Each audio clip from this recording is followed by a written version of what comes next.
জানিয়ে দেব সর্বশেষ আপডেট বাংলা সংবাদ। শুরুতেই শিরোনাম। আওয়ামী লীগ নিষিদ্ধ ও নিবন্ধন বাতিল চেয়ে হাইকোর্টের রিট, অবশেষে নিষিদ্ধ হচ্ছে আওয়ামী লীগ ও এর অঙ্গ সংগঠন। আওয়ামী লীগ সরকারের আমলে নানা ব্যক্তিকে গুম খুনের মাস্টার মাইন্ড জিয়াউল আহসান রিমান্ডে ফাঁস করলেন হাসিনার আরও চাঞ্চল্যকর তথ্য, থাকছে বিস্তারিত প্রতিবেদন। আন্তর্জাতিক গণমাধ্যমের প্রতিবেদনে মাফিয়া হাসিনার আসল রূপ। ২৮ জানুয়ারি ২০১০ সালে ঢাকা কেন্দ্রীয় কারাগারে মেজর জেনারেল বজলুল হুদাকে নিজ হাতে গলা কেটে হত্যা করে শেখ হাসিনা, থাকছে বিস্তারিত প্রতিবেদন। ইউএর রাষ্ট্রদূতের সঙ্গে বিএনপির বৈঠক এবং সর্বশেষ জানাবো যে 4 জনের কারণে শেখ হাসিনার পতন, ভেতরের গোপন তথ্য ফাঁস করলেন আতঙ্ক ভয়ে লুকিয়ে আওয়ামী লীগের নেতাকর্মীরা, থাকছে ইন্ডিয়ান এক্সপ্রেসের প্রতিবেদন। এতক্ষণ শুনছিলেন সংবাদ শিরোনাম, এখন থাকছে বিস্তারিত। ২৮ জানুয়ারি ২০১০ সালে ঢাকা কেন্দ্রীয় কারাগারে শেখ মুজিব হত্যার দায়ে দোষী সাব্যস্ত মোহাম্মদ বজলুল হুদা সহ অন্য 4 জনের ফাঁসি কার্যকর করা হয়। ২৮ জানুয়ারি ২০১০ সালে ঢাকা কেন্দ্রীয় কারাগারে শেখ হাসিনা তাকে নিজ হাতে গলা কেটে হত্যা করে। মাদার অফ মাফিয়া কুখ্যাত কসাই শেখ হাসিনা সে নিজ হাতে মেজর বজলুল হুদাকে জবাই করেছে। যেভাবে সাধারণত আমরা কোরবানির সময় গরু জবাই করে থাকি, ঠিক একইভাবে সে বজলুল হুদাকে কারাগারের মধ্যে জবাই করে। কিন্তু কেন সে এমনটা করেছিল সেটা জানতে হলে আমাদের একটু পেছনে ফিরে দেখতে হবে। ১৯৭৫ সালে যখন শেখ মুজিবুর রহমান ধানমন্ডি ৩২ নম্বরে ছিলেন, ওই সময় কিছু সেনা সদস্য ধানমন্ডি ৩২-এ গিয়ে শেখ মুজিবুর রহমানকে হত্যা করেছিলেন।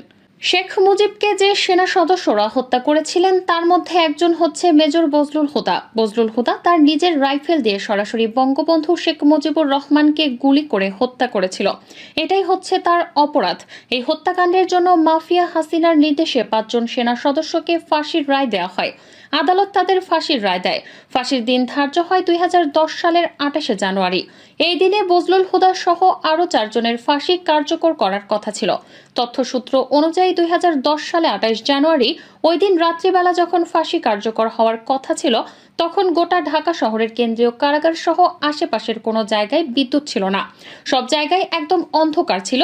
সেই অন্ধকারের মধ্যে 2টা কালো পাজেরো গাড়ি যায় ঢাকা কেন্দ্রীয় কারাগারের দিকে, যার একটা গাড়ির মধ্যে ছিল মাফিয়া শেখ হাসিনা। সূত্র মতে হাসিনা সেদিন কারাগারের মধ্যে ঢুকে এবং মেজর জেনারেল বজলুল হুদা ব্যতীত তার যে বাকি 4 জন সঙ্গী, ওই 4 জন সঙ্গীকে কারাগারে ফাঁসির কাস্টের মধ্যে নিয়ে যাওয়া হয়।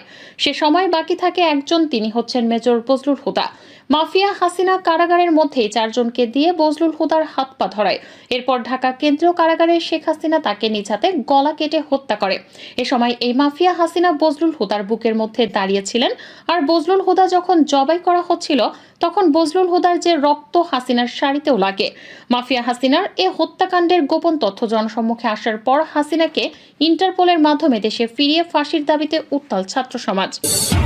ছাত্র জনতার তুমুল বিক্ষোভের মুখে গত 5 আগস্ট প্রধানমন্ত্রীর পদ থেকে পদত্যাগ করতে বাধ্য হয়েছেন শেখ হাসিনা।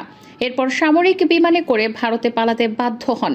শেখ হাসিনার আকস্মিক পদত্যাগ ও দেশত্যাগে বিস্মিত হয়েছেন আওয়ামী লীগ সরকারের তৎকালীন অনেক মন্ত্রী ও নেতা। ভারতীয় সংবাদ মাধ্যম ইন্ডিয়ান এক্সপ্রেসকে এমনটি জানিয়েছেন তারা।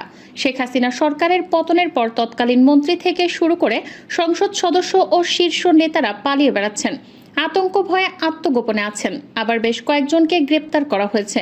আত্মগোপনে রয়েছেন সাবেক মন্ত্রী সহ আওয়ামী লীগের বেশ কয়েকজন নেতার সঙ্গে কথা বলেছে ইন্ডিয়ান এক্সপ্রেস।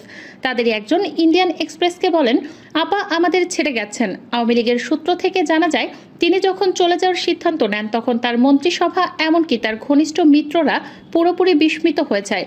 একজন আওয়ামী লীগ নেতা বলেছেন, আমরা এটি টিভি থেকে জানতে পারি। আওয়ামী লীগের আরেক নেতা বলেন, বিকাল 3টার দিকে যখন সেনাপ্রধান জাতির উদ্দেশ্যে ভাষণ দিচ্ছিলেন, ঠিক তখনই আমরা আমাদের বাড়ি থেকে বের হতে পেরেছি। হাসিনা সরকারের তৎকালীন একজন মন্ত্রী ইন্ডিয়ান এক্সপ্রেসকে বলেছেন, ধরা পড়লে আমাকে এবং আমার পরিবারকে জ্যান্ত পুড়িয়ে হত্যা করা হতো। শিক্ষার্থীদের বিক্ষোভে যে গুলি ছোড়া হয়েছে এ নিয়ে কয়েকজন নেতা দুঃখ প্রকাশ করেছেন। শেখ হাসিনা আমাদের কথা শুনতো না বলে দাবি করেন এক নেতা। তিনি এজন্য আওয়ামী লীগের অভ্যন্তরীণ চক্রকে দায়ী করেছেন। 4 জনের এই গ্যাং শেখ হাসিনাকে জনবিচ্ছিন্ন করেছেন বলে দাবি আওয়ামী লীগ নেতার। বিএনপি স্থায়ী কমিটির সদস্য আমির খসরু মাহমুদ চৌধুরী বলেছেন, বিদেশে যে টাকা পাচার হয়েছে তা দেশে ফেরত আনতে সহযোগিতা করবে ইউরোপীয় ইউনিয়ন। সোমবার ১৯ আগস্ট সকালে গুলশানে চেয়ারপারসনের কার্যালয়ে মির্জা ফখরুল ইসলাম আলমগীরের সঙ্গে বৈঠক করেন ইউরোপীয় ইউনিয়নের ভারপ্রাপ্ত রাষ্ট্রদূত বার্নার্ড স্পানিয়ার। বৈঠকে বিএনপি মহাসচিবের সঙ্গে দলের স্থায়ী কমিটির সদস্য আমির খসরু মাহমুদ চৌধুরী ও সাংগঠনিক সম্পাদক শ্যামা ওবায়েদ উপস্থিত ছিলেন। বৈঠকে আমির খসরু সাংবাদিকদের এসব কথা জানান। ঘণ্টাব্যাপী এই বৈঠকে দেশের সার্বিক পরিস্থিতি, অর্থনৈতিক অবস্থা, আগামী নির্বাচন, দেশ থেকে পাচারকৃত অর্থ ফিরিয়ে আনা প্রভৃতি বিষয় নিয়ে আলোচনা হয়েছে। ছাত্র জনতাকে নির্বিচারে হত্যার দায়ে আওয়ামী লীগকে নিষিদ্ধ ও নিবন্ধন বাতিল চেয়ে হাইকোর্টে একটি রিট করা হয়েছে।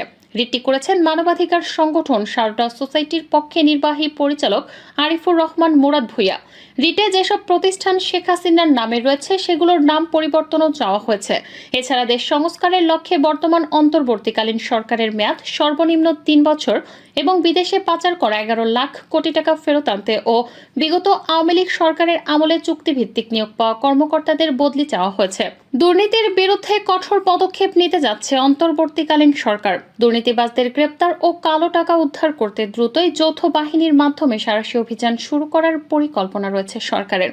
জানা গেছে, যৌথ বাহিনীর সমন্বয়ে এই অভিযান পরিচালনা করার কাজ গুছিয়ে এনেছে সরকার।